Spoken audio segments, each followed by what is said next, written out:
مارے تھے، ظاہر کچھ بھی نہیں ہے، یہ ظاہر ہے کہ اصل چیز تو باطن ہے. میں نے پڑھوایا تھا، 2-3 دفعہ پڑھوایا تھا اگر توجہ رہی ہو. آپ ہمارے ظاہر کچھ نہیں، ظاہرات عورتیں داڑھی لٹکا لی، ٹوپی سونی جی کنگھی شنگھی کر کے، خوشبو وغیرہ لا کے، کپڑے شپڑے دھڑ کے مسجد ہی کھڑو گیا، اللہ اکبر دو کنگھی دکھان لگ پیا. ہوں دیکھنے والا تو کہے گا نا کہ اس جا واہ واہ واہ کیا کمال کا بندہ ہے، کیا عبادت گزار ہے، کیا کالا نشان متھا کالا کیتا، کس طرح سا ہے. ہوں اس کی ہلاؤ کنج ہلاؤ ہے تو ہے کی ہے، اس کی چنجوڑو، اس کی کچھ کہو کہ تو فلانا ٹینگا ہلاؤ نہیں لے گا، پھر وہ چھلکے گا. جب وہ چھلکے تو اس کے اندر میں جو کچھ ہے وہ گرے گا، اور جب وہ گرے گا تو پتہ چلے گا اس میں زہر ہے یا شاید برابر. جب وہ بولے گا نا مجھے یہ کہا، پھر اس کا حقیقت وہ جو اندر جو حضرت فرماتے ہیں نا ظاہر باتیں کہ اندر اصل قلب ہے، اصل اندر ہے. تو ظاہر دے پیچھے پہ آئیں گے ہے کرتے ہو کرتے ہنج کرتے ہنج کر. آپ فرماتے ہیں یہ کچھ بھی نہیں. اور ویسے بھی دوست یہ ساری جو عبادات ہے نا، یہ جو ساری ریاستیں ہیں، یہ کس لیے ہیں؟ اس کو تبدیل کرنے کی خاطر.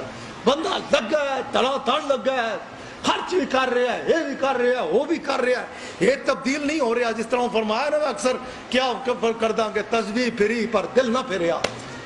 یہ سب کچھ کرن تو بعد ہے پھر ہی نہیں رہا ہے اسی طرح دا اسی طرح ڈاڈا سخت جہا اپنے آپ کی ٹھنڈے ہاں سمجھے ہے میرے جا ہے کوئی نہیں. تو تبدیل ہوا ہی نہیں ہے دوست. یہ ساری چیزیں تو ہے ہی کس لیے کہ تیری اندر تبدیلی رونما ہو، تیرا حال تبدیل ہو جائے. تو میرے عزیز ساتھیوں، میرے عزیز دوستوں، مسئلہ ہمارے ساتھ سب کے ساتھ یہ ہے کہ ہم کہتے کچھ ہیں ہوتے کچھ ہیں. ہمارے دعوے کچھ اور ہوتے ہیں، حقیقت میں کچھ اور ہوتے ہیں. در حقیقت تو ہمیں اگر کوئی جوڑتا ہے نا، کچھ کہتا ہے تو وہ ہمارے لیے اچھا ہوتا ہے. ہمارے رب کے اگر ہم یہ سمجھ لیں نا، جیسے حضرت شاہ جس میں بات کر رہا ہوں، حضرت شاہ فرماتے ہیں سب کچھ اسی کی طرف سے ہے، جو کچھ ہے اس کی طرف سے. اگر ہم اسے اچھے طریقے سے سمجھ لیں کہ یہ میرے رب کی طرف سے ہے، اور پھر پکا پختہ یقین ہوگا کہ رب کریم کی طرف سے اگر یہ ہے تو اس میں میرے لیے بہتری ہے، اس میں میرے لیے بھلائی ہے، اس میں جو کچھ ہے میرے لیے اس میں بے پناہ حکمت ہے اس کی طرف سے. اور جب نگاہ اس کی طرف رہتی ہے نا تو دوست یاد رکھ، پھر تعریفی کلمہ ہے تو وہ بھی بندے کو آگے سے آگے ہی لے کے جاتا ہے، گرانے پر نہیں پا سکتا. اور اگر اس قسم کے بھی جملے آتے ہیں نا، اس قسم کی چیزیں آتی ہیں جو انسان کو اپنی وقت، اپنی حیثیت، اپنا آپ کہ تو ہے کیا، تیری وقت کیا ہے، تیری حیثیت کیا ہے، تو یہ بھی انسان ایک دم اگر صحیح معنوں میں سمجھے تو پھر اسے حقیقی اس چیز کا احساس ہوتا ہے کہ میری وقت، میری حیثیت ہے کیا. اور در حقیقت یہ جو جگہ ہے نا، افسوس اس چیز کا ہوتا ہے کہ یہ جو ہے کس لیے، ایک چیز ہوتی ہے تعلیم اور ایک چیز ہوتی ہے تربیت. یہ جو نظام ہے نا، یہ سلسلہ جو ہے جسے خانقاہی نظام کہا جاتا ہے، یہ خالصتاً پیورلی صرف اور صرف کس لیے ہے؟ تربیت کی خاطر. ادھر آنے والا اس کا ظاہرہ میں تو ظاہر ہے جدھر قاری صاحب کو جا کے مولوی صاحب کو پڑھن لگن گے تھے، وہ ان کو یہی سارے سلسلے سب سکھائیں گے، سمجھائیں گے، اور وہ ظاہری حوالہ ہے اس کو باطن کی تبدیلی، اندر ایک تبدیلی رونما ہونا، اندر کا تبدیل ہونا، اس کے لیے یہ نظام ہے جسے خانقاہی نظام کہا جاتا ہے، جسے عام لوگ سمجھتے ہی نہیں، کہتے ہیں ہے کس چیز واسطے روحانیت، جن کو پتہ ہی نہیں کہ روحانیت نام کس چیز کا ہے. تصوف کے اوپر بیٹھ کے لیکچر دینے لگ پڑتے ہیں. میں تو وقت ہی نہیں ہوتا، لوگ آتے ہیں جی کہ آج وہ فلاں بندہ تھا وہ بول رہا تھا تصوف کی. تصوف دی زیر زبر نہیں پتہ ہوندی، زندگی گزار دیندہ ہے بندہ پیری مریدی نہ پیر صاحب کی پتہ ہوندہ ہے کس بلا دا نا ہے تصوف، نہ مرید کی پتہ ہوندہ ہے کہ تصوف ہے کس چیز دا نا. تصوف یہ جو سلسلے ہیں جن پہ آ کے ان سلسلوں میں بندہ آتا ہے اور آگے بڑھتا ہے. یہ جو حضرت شاہ کے خوبصورت فرمودات ہم سن رہے تھے، یہ جو حوالہ جات دیے جاتے ہیں، یہ ہمارے اندر کو تبدیلی، روحانیت، یہ جو اصل سلسلہ ہے، جو حقیقت ہے، اس کو پانے کی خاطر.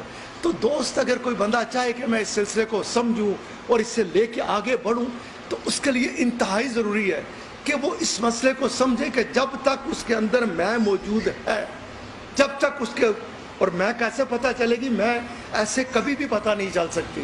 بندہ ساری زندگی کہتا رہے میرے اندر میں نہیں ہے، میں اس کو مار چکا ہوں، میں میرے اندر یہ سلسلہ نہیں ہے. کبھی بھی اسے وہ اپنے آپ کھڑا ہو کے اپنے آپ کو کوئی بھی بندہ اس انداز سے نہیں، میں کا پتہ ہی اس وقت چلتا ہے کہ جس وقت بندے کے اوپر کوئی حرف آتا ہے، جب کسی بندے کو کوئی جھنجھوڑتا ہے, جب کسی بندے کے اوپر کوئی چیز ایسی سامنے آتی ہے جو اس کی طبیعت کو ناگراں گزرتی ہے, جو اس کو لگتی ہے سٹ لگ دی ہے, جب تو سٹ لگ دی ہے تو اندروں آواز نکل دی ہے, جب تو آواز نکل دی ہے تو پتہ چلتا ہے کہ میں ہے یا ٹوٹل میں دبیا پہ ہے. تو آج کے حضرت شیخ کے خوبصورت فرمودات جو ہیں ان میں حضرت شیخ ہمیں یہ چیز سمجھانے کی کوشش کر رہے تھے کہ تو تیری وقت تیری حیثیت ہے کیا, تو کچھ بھی نہیں ہے, تو در حقیقت تو اس وقت ہی سب کچھ ہوگا. تیرے پلے تب ہی کوئی چیز آئے گی جب تو ان ساری چیزوں پہ کسی بھی, یہ نماز پڑھ, یہ روزہ رکھ, یہ سب کچھ کر, ان پہ بھروسہ مت کر, بھروسہ رکھ تو اس کی ذات پہ رکھ. اور جب اس کی طرف رکھے گا نگاہ, جب بندہ اپنے رب کی طرف نگاہ رکھتا ہے, یقین رکھو یہ اللہ کریم کی ہی ذات ہے, صرف اور صرف اس کی ذات, کہ جو ان چیزوں سے ہم کمزور ہیں, ہم عاجز ہیں, ہم انسان ہیں, ہمارے ساتھ یہ چیزیں لگی ہوئی ہیں. بندہ اس سے نکلے, کیسے نکل سکتا ہے؟ تو صرف اور صرف بندہ اس کی طرف نگاہ رکھ لے. حضرت شیخ فرما رہے تھے کہ اس کی طرف نگاہ رکھ, کہ جو کچھ ہے اس کی طرف, اور جب اس کی طرف نگاہ ہوگی نا, تعلق جڑا ہوا ہوگا, بندہ اللہ والا ہو جائے گا. حضرت فرما رہے تھے اللہ والے ان چیزوں کی طرف توجہ نہیں کرتے. اللہ والوں کے ساتھ, یہ جو میں نے کہا تھا نا پڑھیں, اور وہ پڑھتے تھے, ابتدا کس چیز سے ہوتی تھی؟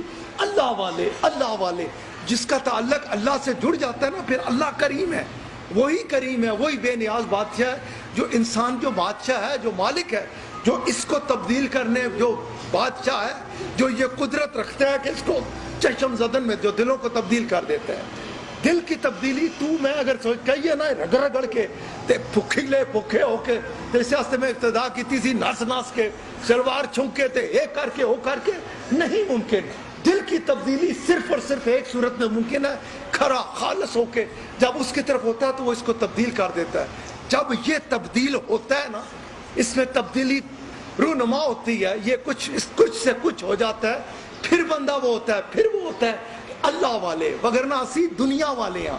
اسی لیے حضرت شیخ نے فرمایا تھا کہ تو کیا کرتا ہے, اور اسی لیے میں نے آپ احباب کے لیے کہ فرقہ پڑھنا شروع کرو نا, 1 2 3 4, جس 10 سال گزارے, 20 50 60, اور دیکھو سچے کھڑے ہو کے کہ ہم نے کون سے نماز گزارے ہیں اس کیفیت میں کہ وہ ہمیں مل جائے, اس کی خوشنودی مل جائے, اس کی رضا مل جائے. تو اسی کہتے مجبور ہوواں گے کہ نہیں, اسی جا کے کیتا تے سادی نگاہ اس تے سی کہ سان کی مل جائے گا, اسی تے دین بھی بیچ دے ہاں, باقی گلاں تے چھوڑ دیو. کس دکھ سے بندہ بات کرے, کس حوالے سے بات کرے. دنیا دار کو کیا کہے, آج تو کیفیت اس سے گزر رہی ہے, دنیا کے دین بھی بیچا جاتا ہے. عالم دین بھی کہتا ہے مجھے لفافہ دے تو میں درس دوں گا, ثنا خان بھی کہتا ہے کہ مجھے پیسے دے تو میں نعت پڑھوں گا. دنیا دار کے ساتھ بندہ کیا دل ٹکرائے, کدھر سر مارے, کدھر ٹکرائے. اعلیٰ حضرت نے ایک خوبصورت شعر کہا ہے کہ ساتھی کہہ کے پکاروں, ساتھی ہو تو جواب ملے, پھر جھنجھلا کے سر کو پٹکوں. چل رہے مولا اللہ والی ہے, یہ کچھ اس قسم کا ہے کہ جب بندہ کھڑا ہو کے دیکھتا ہے نا ادھر ادھر کہ کس کو لوں, کسے لے کے ساتھ چلوں, کس کو سنواروں, کس کے ساتھ دل کو ہلکا کروں, کس کو دیکھوں, تو ہر ایک کو دیکھتا ہے تو وہ میچ ڈوبے ہے. ہر بندہ چاہتا ہے مجھے یہ مل جائے, میں تو آیا بھی ادھر ہوں, کیا کروں, کس طرح شیخ طریقت بھی کسی مقام پر بیٹھ کے اپنے مریضوں کے ساتھ بھی بات کرے, کس حوالے سے انہیں جب مریض کو بھی دیکھتا ہے تو مریض کے اندر بھی میں کد سے ہی پئی ہے اور اس کی نہیں کاٹ پاندہ, پھر اس کا دل بے چین ہوتا ہے. پھر دل تو یہ کرتا ہے کہ پھاڑے کپڑے نکل جائے کسی جنگل جا کے ادھر اسے دے نال ہو جائے, لیکن پھر اسی حوالے سے کہ رحمت, اس کی رحمت سے نا امیدی نہیں کہ تیرا کام ہے کم کر دے جانا, تیرا کام ہے پیغام دے جانا, تیرا دل ہدایت دینا تیرے گھر ہاتھ چ نہیں. دلاں دا بادشاہ ہوئیے, خدا دا واسطہ ہے دوستو. یہ دیکھو میرے ہاتھ بندے, میں کی مارو, راجا جی میں تو نکلو, چودھریوں میں تو نکلو, راجیوں برگیڈریوں اور فمولیوں, خدا دا واسطہ ہے. پتہ نہیں اگلے لمحے میں ہوا گا یا نہیں. کل میں پیر نصیر دی گل کر رہا سا, وہ کہندا سی میں مر جاواں گا, میں یاد کرن گے میں بھی مر جاواں گا یاد کرو گے خدا دا واسطہ اپنے آپ کی تبدیل کر دیو روز اکٹھے ہوں دیو نکل دیو ہو دے ہوئی اللہ تعالیٰ اپنے کرم دے نال محنت تن اپنا کھرا بڑھا لے سن زندہ رکھے تے اپنا بڑھا کے سن موت دے تے اپنا بڑھا کے سن اٹھائے تے اپنا بڑھا کے اوہ اپنے سونے رب کی یاد کر اس کی یاد ہی تن اسی چکار دے